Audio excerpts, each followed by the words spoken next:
We are live. Welcome to a special edition of the CK Podcasts. My goodness, I'm smiling today, as is Javi. How you doing, brother? It's gonna be a hell of a show, man. I'm excited. I'm pumped. We gonna break it all down, man. How you doing, Leo? I'm doing more than marvelous, man. What a great week and a half it's been, man. What a great week and a half it's been, and these cardiac kings keep proving me and you right, night in and night out, game in and game out. Big facts. The Kings win 132 to 115. It was a complete team effort from guys like Rashawn Holmes scoring 23 points, 12 rebounds, a double-double machine. De'Aaron Fox with 24, Buddy with 20, Tyrese with 15, Terrence Davis with 14, Harkless with 13. That's what you want. That's essentially what we've been asking for since the very, very beginning. Hey, as both you and I said in our text group chats, beggars can't be choosers, man. I am a-okay with that. It's not too late. The Kings may very well mess around and go after the 8 seed or even 7 seed. Who knows if they continue this streak, and we'll get into all of that, Javi. But what was your biggest takeaway from tonight's game? It's quite simple, and that's the bench production. I think Terrence Davis and Mo Harkless being a part of this club as some uh, Mo Harkless, seasoned veteran in this league that knows how to score and play consistent defense from the perimeter and just knows how to be part of a winning culture, along with Terrence Davis, who has this unlimited upside at 23 years old, getting in for a second-round pick. Those are the differences in how the Kings starting five would take that 2 to 4 minute lull on the bench to recuperate and regurgitate themselves to get back into the flow of the game, to just more or less get some fresh time to just get some water wherever it may be, and that lead that they had would slip away instantly because they get these scrubs that they had on their bench previously, and they wouldn't have a chance to regurgitate themselves. They'd have to go right back in the game because they get up by 5 and be down by 10 within 2 to 3 minutes of them going off and taking a breath, taking a breather. And it's just real simple. You look at the rest that they have, and when they do take a rest, to take the 2 to 4 minute spell of being off the court for whatever reason from the previous action of them starting the game, there's no drop off. There's no real significant difference in play. There's no significant difference in the score. But most importantly, there's real production and consistent fluidity to what they're running schematically,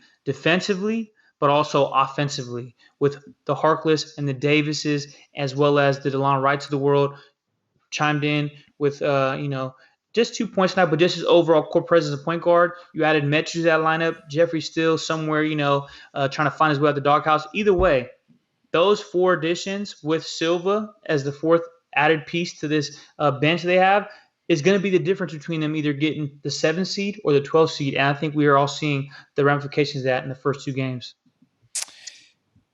I would say I agree with most of what you said in terms of the drastic drop off of bench isn't supposed to essentially replace the production from your starters. Essentially, it's supposed to just sustain those type of leads. And when the Kings had big leads in previous games, we saw that when they went to the bench, specifically when De'Aaron Fox goes to the bench and Corey Joseph couldn't really supplement that type of production, you saw them give up leads. And I don't blame Corey Joseph. I blame the organization for putting Corey Joseph in that type of situation. So I'm just excited. I'm happy that the Kings finally addressed such a big need with DeLon Wright, who can do it both, play combo guard. He can play the 2 guard, the 1 guard.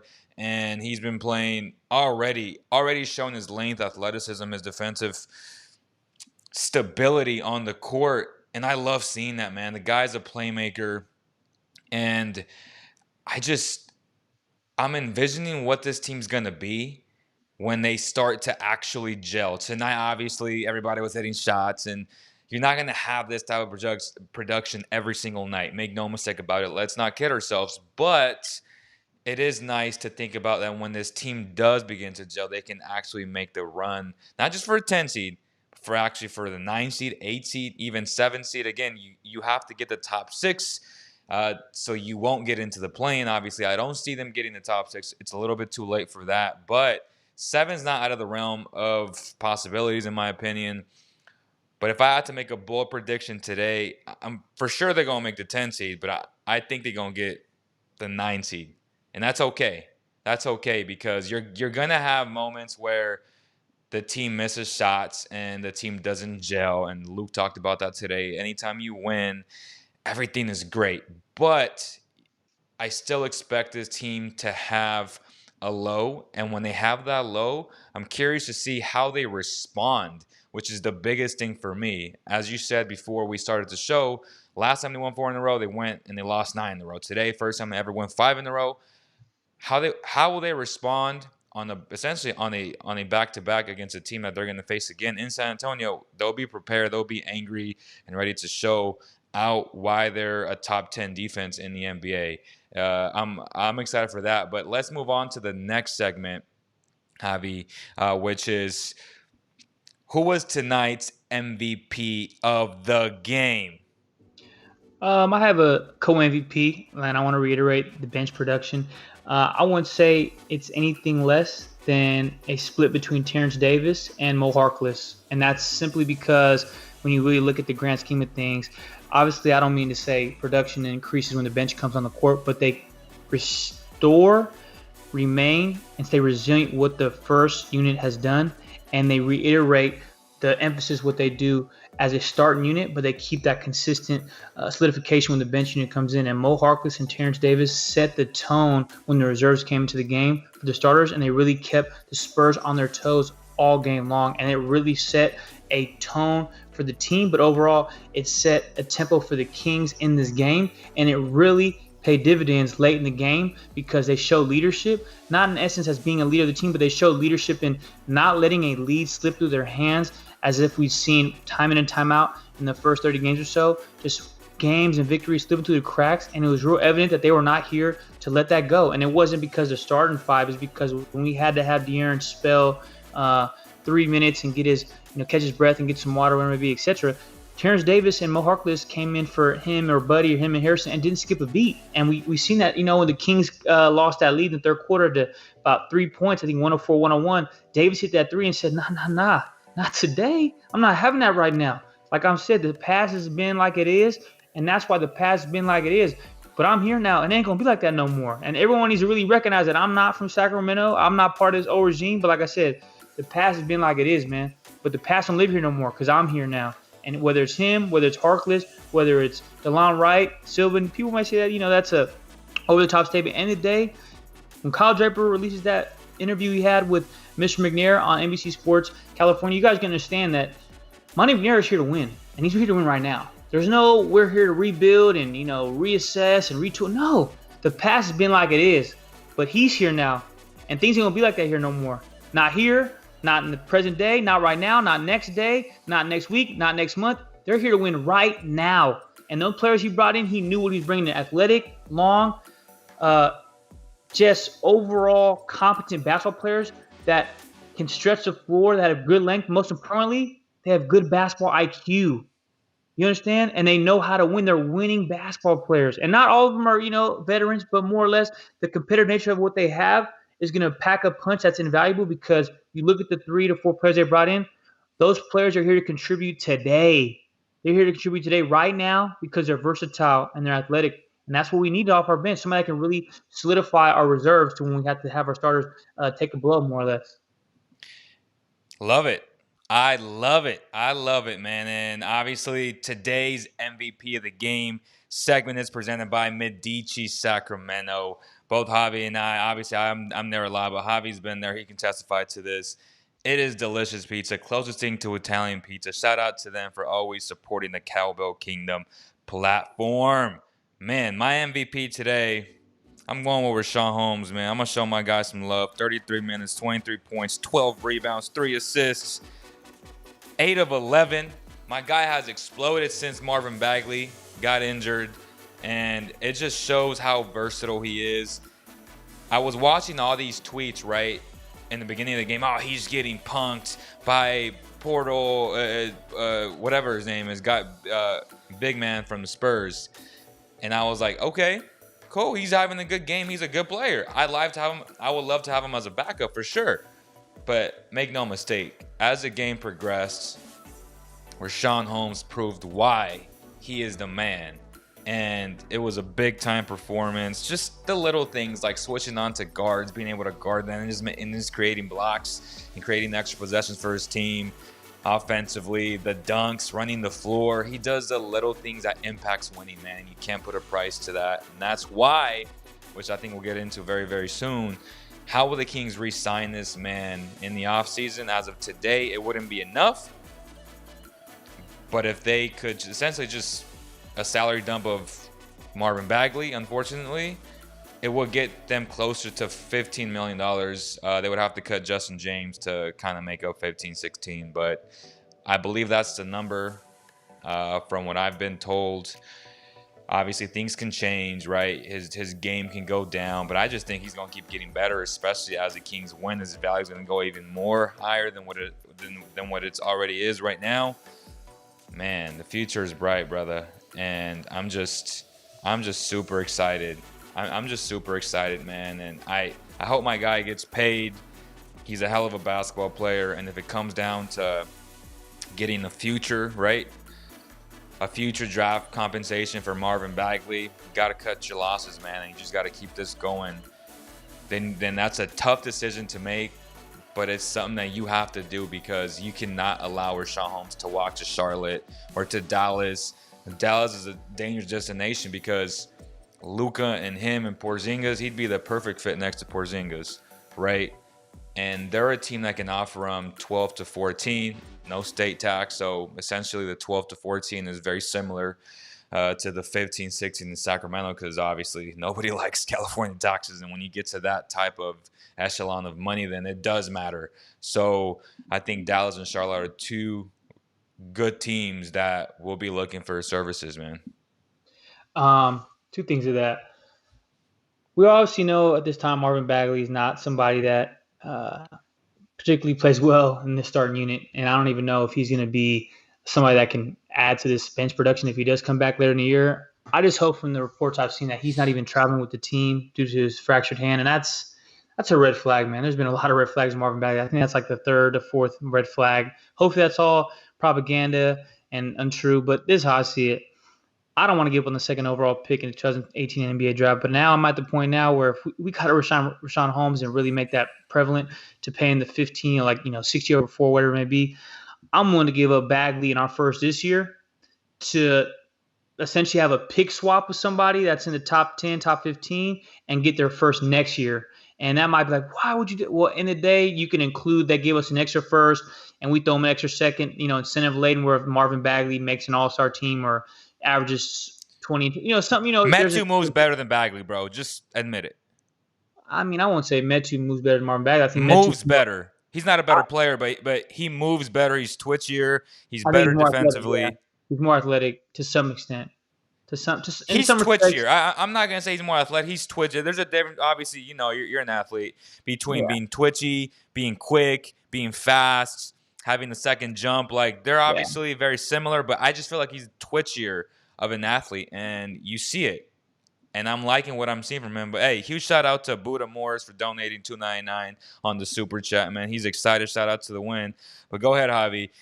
You're not gonna give up on him, and I knew you would say that. But obviously, I have some counterpoints to that. But go ahead.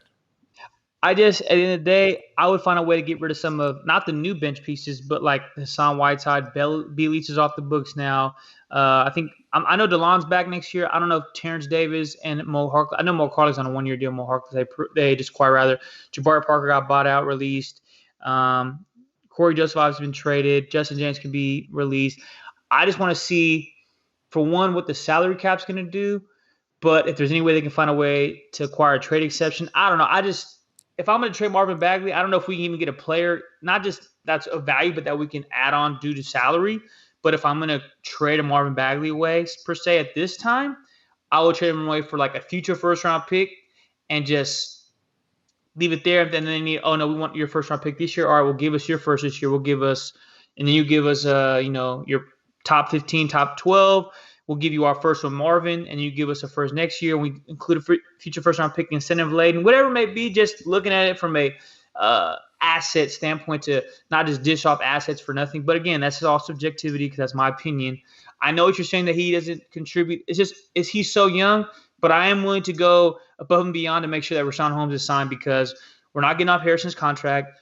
We're not getting off Buddy's contract, and I don't see why we want to trade any of them. Halliburton's on a rookie deal, but De'Aaron's max kicks in next year.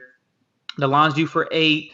We have I don't think we have anybody that's a substantial salary on the books next year, but I'm sure they're going to want to re-sign Davis. Harkless is a question mark. Son probably gone. Metsu getting him on just a straight deal. He's coming on a bargain. They'll probably try to extend him. But I hear what you're saying that the money might not be there.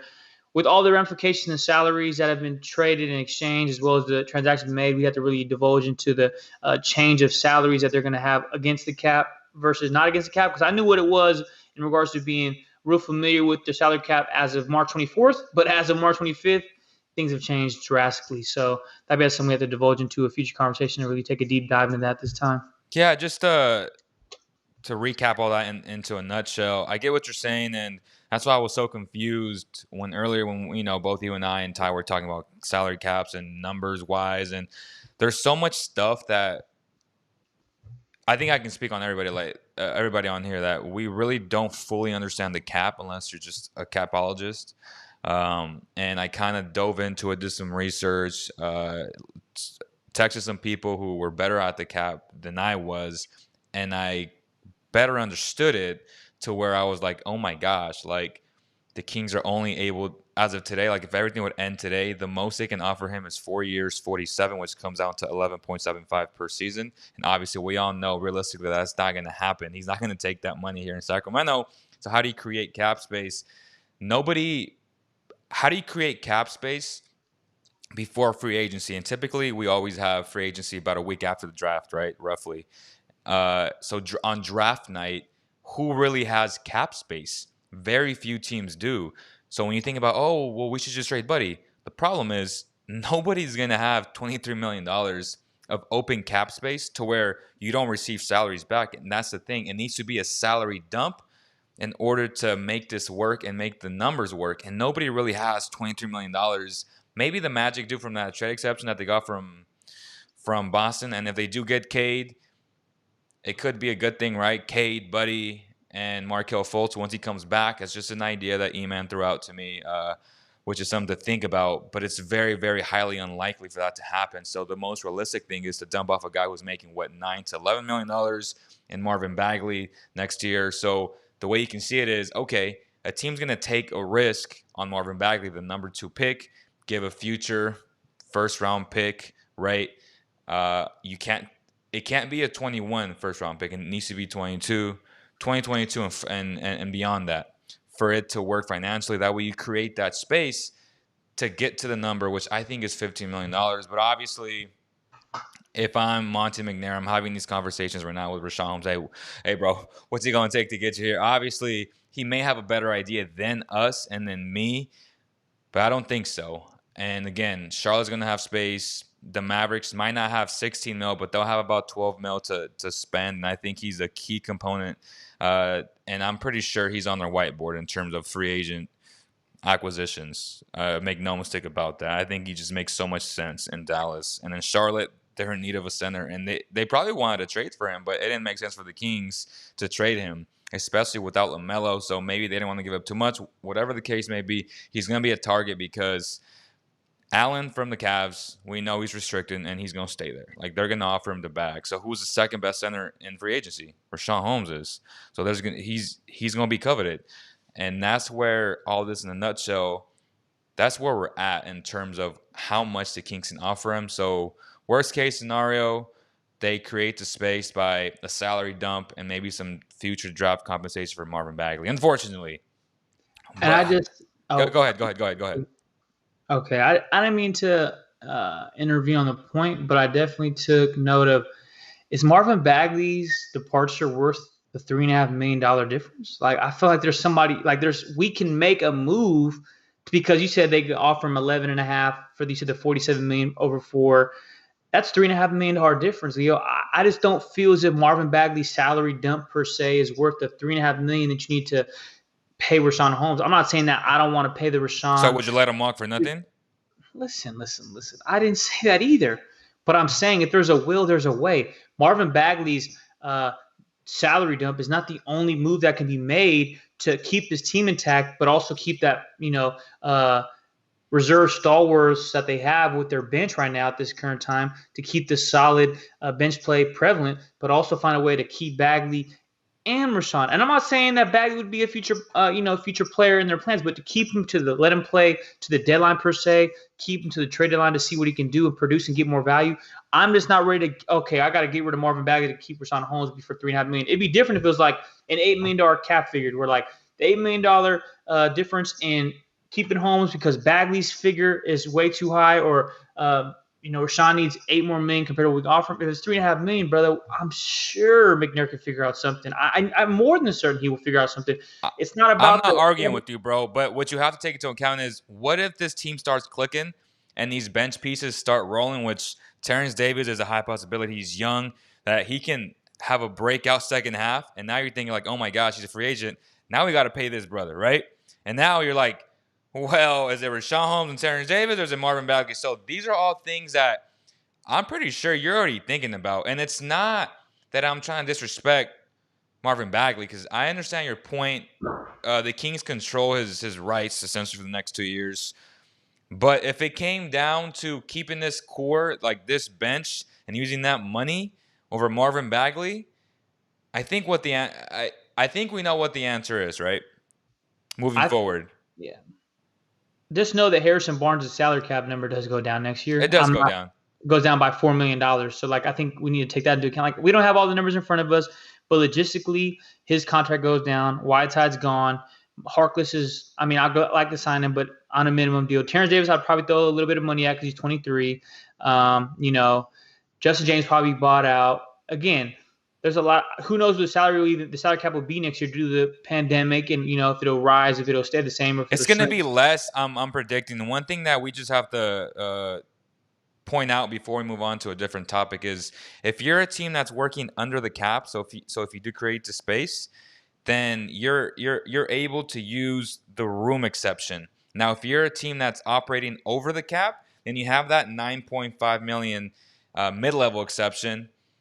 Which the Kings would have, but obviously that's not enough to get Rashawn Holmes, and that's the problem. And they're in such a tight bind right now. But if they do work under the cap, then they'll have the room exception, which is only $4 to $5 million. And think about who's going to want to sign for $4 to $5 million as a free agent, Zach. And these are all these things that we didn't mention in previous podcasts, and these are all major concerns for Monte McNair and myself, and for everybody else who's really looking at the cap and how things really work, because the Kings aren't going into luxury tax, make no mistake about it. There's just no way. I just don't see it. Now, it's not, it's not impossible, but I just don't see it. So you have to take all these things into account when you think about structuring this roster next season, man. But yeah. Let's move on to the next topic. Go ahead. Kings fans out there, let me know what you think, and Leo, also let me know what you think. If the Kings make the playoffs this year, I think Vivek would be more than open to going on this luxury tax, and not by like a wide margin. But if it came down to paying to keep Rashawn here and not letting Marvin Bagley go for 50 cents on the dollar, I think like, hey, if I got to pay $3.5 million, over the cap to be in that luxury tax threshold, then so be it, McNair, because I don't think he's comfortable letting go of Marvin Bagley right now, and I don't think McNair is either. If they make the playoffs and they show some, like, say they lose in, like, the 3 games, they actually, like, let's say, they have to play the 3-game series and they lose in 3, or they play in the first round and they lose in 6 or 5, but they make all the games competitive. I don't think Vivek's like, oh, nah, well, do what you have to get rid of Bagley to keep Rashawn or whatever it may be. No, he's like, you know what? If it's $3.5 million, I'll pay the extra 3.5 and whatever that's, multiplied by, because you're over the cap by that much to, essentially have to pay into the luxury tax, whatever that figure might be at that current time. I don't think Vivek's going to be like, nah, I don't want to do that. I think he's like, yeah, we're competitive. I don't want to let go of Marvin Bagley right now either. Maybe at the trade deadline, but I'll pay for this summer luxury tax fee to keep this team intact, as well as keep a future prospect in Bagley until we find either a trade partner that's worth value, we find a better deal to dish him off to, or we just make an overall better assessment to what we should do with him going forward. But I don't want to make a rash decision this summer for $3.5 million, luxury tax fee, multiplied by whatever it may be, because I want to get rid of Marvin Bagley at 22 years old right now. That's not what I don't think currently Vivek's thinking about, but I think he would definitely consider going into luxury tax, depending on how the Kings finish, if they get in the top 10, top 8, even top 7 per se. Yeah, Derek 925 is kind of agreeing with you. He says just throwing this out there, Vivek wants to win, and that might lead him to be willing to go into the luxury tax. I guess my next point before we move on, really, in terms of if the Kings can make the playoffs and who are the other teams. I know, Javi, you were talking about certain things that you wanted to bring up about that, but just to make a final point on this about Marvin Bagley, it does scare me to the idea that he may not want to accept his role off the bench because if this organization is smart, which I'm hoping that it's leading, that they're moving into that direction, if they want to start Marvin Bagley, I'm going to be so upset because then we understand that it's a organizational agenda to start him and to give him things like no, like you have to earn it, man. And I just feel like right now at this point of his career, he'd be such an asset coming off the bench and giving you 10 to 13 points a game off the bench. That'd be crucial, right? Where right now, Buddy is performing better defensively and his numbers are up since Tyrese came into the lineup. And I guess you can, I guess technically call him a small forward. It was just for better lack of terms. But at the end of the day, it's a three-guard lineup. But the reason why he's been better also, make no mistake, is not because he's amazing defensively or he's just magically got better. Is because you can hide one player a lot better than hiding two players. And that's the thing where you have two defensive deficiencies and liabilities. It makes life extremely hard on you, man, as a coach, as a team. And that's part of Buddy's success right now because now you're hiding him better. So, again, just to round out my point about Marvin Bagley, I just hope that when he does come back, that he can accept his role coming off the bench because he could be a huge asset, and that would be ultimately the best thing for this organization, Javi. You can't hide two deficiencies on your defensive schematic play design that you have with your starting five. You can hide one, and Bagley and Buddy equal two defense liabilities. Buddy's defense liability can be shadowed, hidden, and overcame with just his one bad set of defensive skills, more or less, on the court. But him and Bagley combined make it just inevitable to have a consistent turmoil defensively when they're both on the court at the same time. Just imagine we have a good bench right now. I think we'd be a1 great bench. Just to think of Wright, Davis, Harkless, Bagley, and Metu, that bench right there, second to none. At least in my estimation, at least from seed 7 to 12. I'm not going to speak for the other top 6, but we'd have the best bench by far for the teams that are trying to get between that 7 and 10 range. And a big thing, as Isaac Perez is saying, Harrison Barnes at the 4 has really helped out everybody that's starting with him. He's really sacrificing himself to be that guy defensively, to give this team that versatility, which he's given all year, because that was always a death line of what Tyrese Halliburton in that lineup and finishing games and now starting the games. It took a little bit of an adjustment period, but now it's getting better. And Harrison's game, his box score stats took a hit per se, but the last two games he's been playing today and the last two games he's been playing better. But that's what a lot of people don't understand at first. It's like, okay, it takes an adjustment time to get Tyrese, to incorporate him into the starting lineup.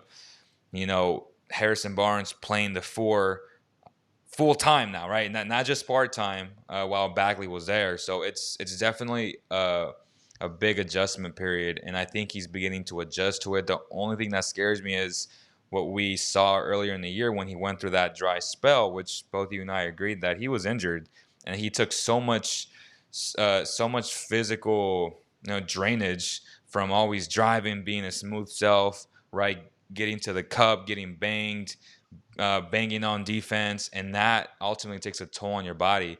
And I just hope that he can last the entire second half and hopefully make that playoff push, man. And yeah, I believe if you look at what happened earlier this year, just so people know, when he was hurt this year, he had a foot injury. And for somebody his caliber, those feet are vital to success. Right. And I want to make a quick shout out to Dave Yeager, because people forget Dave Yeager was the one who wanted to play him at the 4. People are like, what are you doing? Because he knew what he was doing. We didn't have the athletic Tyrese Halliburton, but Dave Yeager wanted to start De'Aaron, Bogdanovich, Hield, Harrison, and Willie Cauley-Stein at the time. People are like, you're crazy.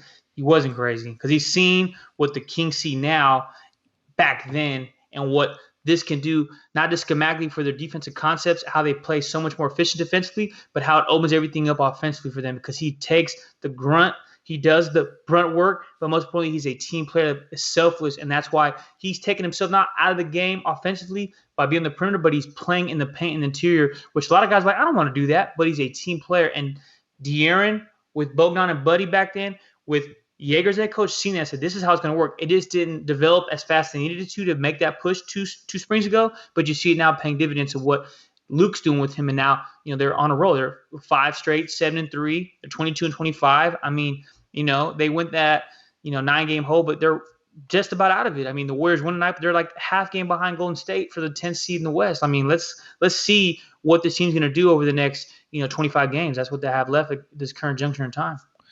So let's quickly talk about Buddy Hield and his play in March. He's been so good offensively. The guy is killing it.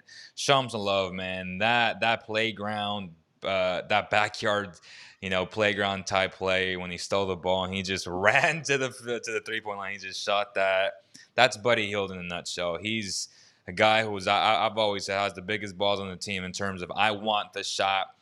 And the reason why he wants that shot, the reason why he's not afraid of the big moments, is because he works that hard. And I saw it firsthand traveling with him to the Bahamas and seeing how much work he puts into his craft. It's unbelievable. I've talked about this before.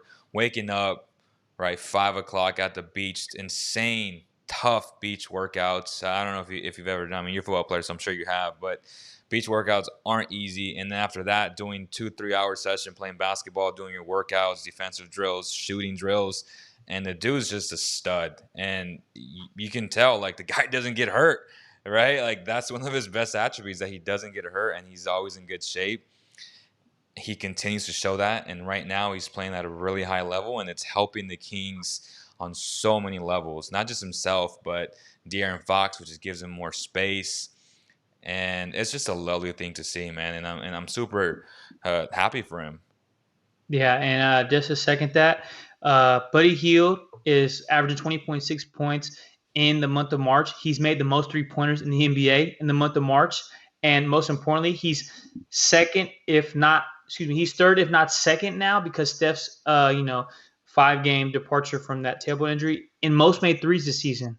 And let's not forget, 2 seasons ago, Buddy Hield was considered in all-star contention. And whether that was something that's reality or not, in the day he was. Luke Walton didn't use him correctly last year. He had a bit of a slow start this year with the pandemic and everything, November, December, January-ish, about, give or take a month or two.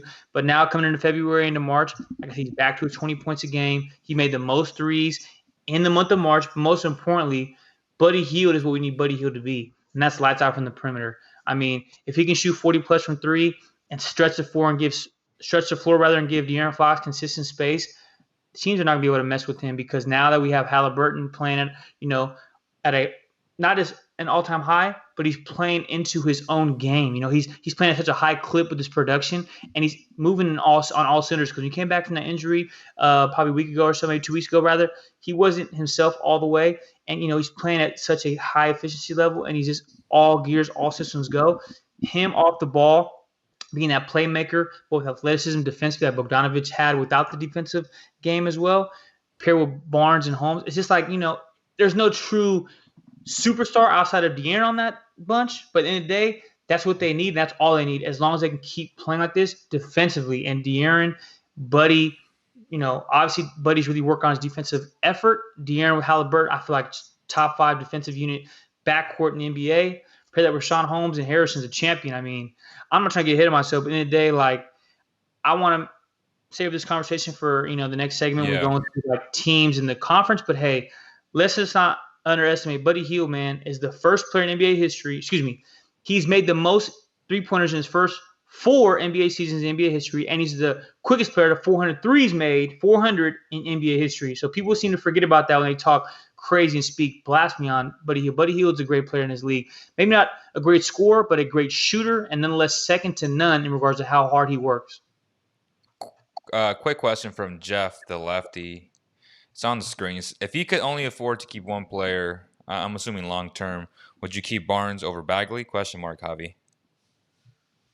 Without question, I'm keeping Harrison Barnes. I mean, it's not about Harrison Barnes versus Marvin Bagley's potential. I'm just not in the business of letting talent go at 50 cents on the dollar. Harrison Barnes brings something to his team. At 29 years old this year, he can, have a solid 3 to 4 year run. I mean, his deal will end, I think, in 2 years from this season.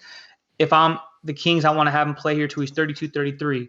But again, I'm picking Harrison Barnes, but I just don't want to let go of Marvin Bagley 50 cents on the dollar and make that mistake. That's all I was trying to make earlier in the previous segment for the Yeah. person that commented on the page in our live Right. right now. Right. Great point by King Clang. Says Buddy and De'Aaron both, uh, especially Buddy, have really benefited from Tyrese starting. If they're trying to win now, I don't think trading one of the best shooters in the league is a good move at all. It's a great point. It's a great point. The only thing that tankers will say is, oh, he gets paid $23 million, which is a lot from a league-wide perspective. But again, when you're in Sacramento, you have to pay $5 to $10 million over whatever the player is. So if you compare him to, say, a guy like Joe Harris or Bertans, I think Joe Harris got 18 in Bertans. I'm not sure what he ended up getting, but Joe Harris $18 million, but it was 22. It was 24. But his contract is front loaded and it decreases over time. So next year it'll be $23 million. So $5 million difference. Yes, I would say that Joe Harris is an overall better player, but I still believe that Buddy, when the game's on the line, I want that guy taking a shot because I know how much work he puts into his craft of shooting the basketball. Like shooting the basketball is art, man. And just the fact that his release is just so fast. Watching the first half and how they swung the ball, it was a specific possession where the ball rotated, and De'Aaron, his ability to shoot the ball now is so good because they're closing out on him. So when they closed out on him, he just quickly passed it to Buddy, and that was up so fast. It was out of his hands so quickly, man. And it's just these are the shots that he wasn't getting earlier in the year, right? And now he's starting to get better looks, cleaner looks, and you're seeing the results. He is killing it this month, man. And then Isaac Perez says that PNR with Tyrese and Rashawn Holmes has been great to watch. Those guys are always on the same page. It's like peanut butter and jelly, man. Those guys just click, and it's an amazing thing to see. Do you have any thoughts on that? We went over this a little bit in the group chat with our Cabo Kingdom family, and it was nothing to ever quiv you off the notion that Luka Doncic is better player or even better for this team, but you look at the basketball gods, and we missed on a guard that is transcendent talent in this league. And I feel like, hey, we're not going to give you somebody equally as talented, but we're going to give you somebody that's dang close. And I feel like Tyrese Halliburton is a great complementary substitution for Luka Doncic. Now he's not anywhere near him offensively, but I want Kings fans to hear what I'm having to say.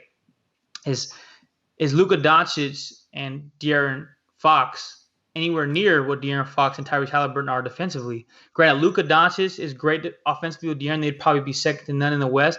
But again, let's make sure we understand something. Luka Doncic is top 5 in usage rate in the NBA. De'Aaron Fox is going crazy offensively, but you take the ball out of his hands that way. Does he put them same numbers up that he just earned with the statistics he put up last week when he got Western Conference Player of the Year, rather, being the performances he displayed? I don't think so. But I'm not saying he can't put up numbers similar to that. But at the same time, I'm not telling Kings fans we shouldn't have had Luka Doncic over Marvin Bagley. But we do have Luka Doncic. There's no Tyrese Halliburton. I'm not saying to pick between Luka Doncic and Tyrese Halliburton. We know the better player. But who plays better together? Will Luka Doncic and De'Aaron Fox play a complete basketball game wholeheartedly, thoroughly, better than Tyrese Halliburton and De'Aaron Fox? In my estimation, I think defensively it wouldn't be close. Offensively, it wouldn't be close. De'Aaron and Luka get the offensive nod. Tyrese and De'Aaron get the defensive nod. But what's going to win games here in Sacramento? That's what, to answer yourself that question, who and what will win games here in Sacramento? We've seen them put up 140 and lose by 10. We've seen them put 130 and lose by 8. I'm not saying I'd rather have Tyrese Halliburton and Luka Doncic, but I just think, man, maybe that was not a blessing in disguise, but Tyrese Halliburton's not a king if we have Luka Doncic right now, and I don't care what nobody says. And look at Luka Doncic with that team. I know he's been hurt. KP, Kristaps Porzingis, and me and Leo had this talk off air, but they're only 2 games better than the Kings, man. And we went through a 9-game losing streak. I know, Chris Hobbs playing for them at that time, or even this time, or whenever he missed, they probably maybe 5 games better. But it is what it is. We've had injuries too, and I just don't know who would be better tandem between De'Aaron and Luka Doncic, or De'Aaron and Tyrese Halliburton wholeheartedly in its totality. If you guys feel like that's a stretch even compared, let me know. I just want your guys' opinions, as well as Leo's opinion on this too at this time. Well, real quick, when you just compare a one-man show, right? And I think the best analogy to use is not really putting down Luka because they're only 2 games better than the Kings or whatever. They've struggled. He was one of the leading guys for MVPs coming into the season for a lot of reasons. But it's difficult when you don't have your Batman with you for a long stretch of games. And I guess the best analogy is, what's LeBron James without Anthony Davis? What's any player without their other great player? What's De'Aaron Fox without Tyrese Halliburton? You know what I'm saying? So I think it's super unfair to just criticize this season and maybe try and compare Tyrese to Luka on a micro level and not so much on the macro level. Because when I think about Luka Doncic, a transcendent talent, an MVP candidate, you put De'Aaron Fox, who I think will be an MVP candidate one day, hopefully next season, you put 2 MVP quality guys like a LeBron James and Anthony Davis, what do you get? You get an NBA championship. Because when you have that type of talent, when you have that type of talented duo, then you give yourself a shot to win an NBA championship. And that's what I think would have ultimately happened if they would have made the right decision in drafting Luka Doncic, because offensively, he's just so much better than Tyrese, right? And I don't think it's close. This guy is an elite scorer, elite passer. There's really nothing he can't do offensively. And if he had a De'Aaron Fox, think about all the cleaner looks he would get personally off the ball, or even vice versa. With De'Aaron Fox developing his 3-point shot, they would work just the IQ and the ability to score from both guys. How do you stop Luka and De'Aaron? Like, guys can't stop De'Aaron by himself. You know what I'm saying? Like, they have to double team him, and even then, he still breaks those double teams. What would have been like if they had Luka Doncic, who also does that on a very consistent basis? It's insane to think about, but I'm okay, as you said, with Tyrese Halliburton, and I just feel like the basketball gods said, here you go, Sacramento, y'all are cursed. It's time to give you guys a very good basketball player in the draft. That wasn't a top 5 pick, and that's what they got. They got very, very fortunate that his agent said, no, you're not working out with the Pistons, you're not working out with the Knicks. It baffles me that the Suns didn't draft him at 10. I just can't imagine what Chris Paul, Booker, and Tyrese would have been as a 3-guard lineup. And whenever Chris Paul would retire, you got your duo for the future there as well. And it just boggles my mind why they didn't do that. But hey, better for the Kings, man. It was a blessing in disguise for the Kings, brother. Quick question. Yep. Quick caveat to that. As good as they'd be offensively, how bad would they have been defensively, though, Leo? How bad would that backfield be defensively? Luka Doncic is a horrible defender, bro, and he's one of the best offensive players in the league, but he is hot garbage defensively, and we all know that. There's no way to I don't agree with that at all. I think he's a comparable defender. He's a comparable team defender. He has a size. Defender? Yeah, okay. Like he's actually a good team defender. He's 6'8", bro. Like that's a guy that you can put on anybody. Bogdanovich is 6'6", not a good defender. He's not Trae Young, that's where the big drop off is in terms of both of them are super incredibly offensive talented, but he's 6'8", and we're talking about how you can hide certain guys. Yes, the Mavericks hide him, but if you had those 2 guys, and De'Aaron is what he's doing now in terms of playing 2 ways, then what's the problem? You'd probably surround him with a bunch of athletes, which is what the Kings are doing now anyway. So if you can hide Buddy Hield with 6'3", 6'4", you can hide Luka Doncic, and giving you that type of production offensively, it's second to none, bro. So I don't think that's such a big issue. Well, Buddy's 6'4.5". Bogey's 6'6". Bogdanovich is 6'6", and he's a horrible defender. But hey, we can agree to disagree. Just last thing before we go to the next topic. Big shout out to King Catanella.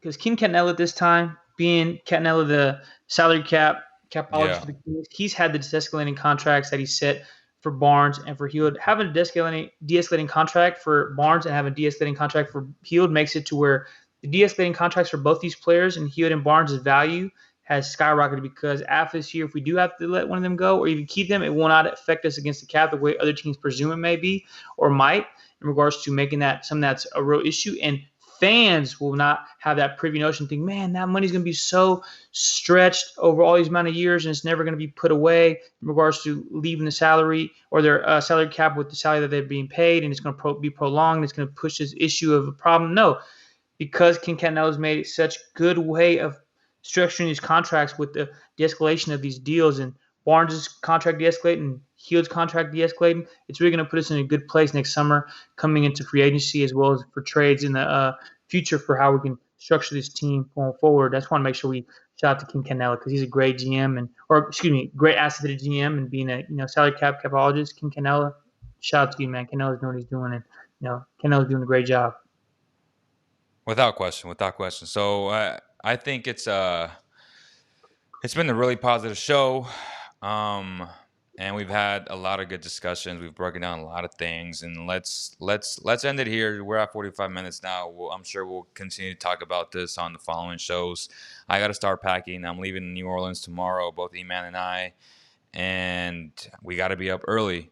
So, final thoughts, Javi, before we end the show. Again, I'm super excited. I hope they win on Wednesday. It's going to be a big-time challenge, because Greg Popovich is not going to be too happy. He's going to have a great game plan ready for the Kings. What do you anticipate, and what should the Kings do differently on Wednesday? 3 things: question, comment, as well as future topic. I hope the Kings win every game. I expect a hard-fought battle against San Antonio on Wednesday. I think the victor is going to be whoever plays more superb and more stout on defense in the totality of the 48 minutes. But my point that I wanted to rise or be discussed this time for even this quick 30-second clip, as well as future shows and people to comment in and discuss for a future date and time for our next show. Can the Kings not only make the 10th seed, but can the Kings make the 7th or 8th seed? Let's not forget that the Mavericks are only 2 games better than the Kings. The Grizzlies have the same record with 3 less losses because they play less games because of the coronavirus. Let's not forget the Kings and the Spurs, who are the 7th seed, just lost to the Kings and have, I think, 1 more win than the Kings. If I currently look at the standings, the Spurs at this time are, let's see real quick. If you look at the NBA standings, Western Conference, they are 23. The Spurs are 23 and 21. So they're literally 1 game better than the Kings in the win column and have 4 less losses because the coronavirus has had some games canceled. So Kings fans, let's stop thinking about the play-in, the 10th seed. Let's make the 7th seed, okay? Like, that's what I want to talk about. I want to talk about it more tonight, but, Leo has things to do for him and E-Man's trip to New Orleans. We'll talk about it in the next show. But let's especially talk about that after next game on Wednesday, whether it's me and Ty, me and Leo, etc. And we talk about the rest of the week when they come back. But Kings fans out there, stop talking about the 10th seed, the playing game. Let's talk about, can we get in the top 7? Like, I'm not saying we're there yet, but if we win against San Antonio, look at the next 8 games. There's 6 wins there, if not at least 5. If we go 6-3 over the next 9, and that's more than applicable to what they can do, they'd be at 28 and 28, and then we're really talking. They got to go 8-8 the rest of the way to get 36-36. We're in business, and we're in really good business. And as my man AB would say, business is booming.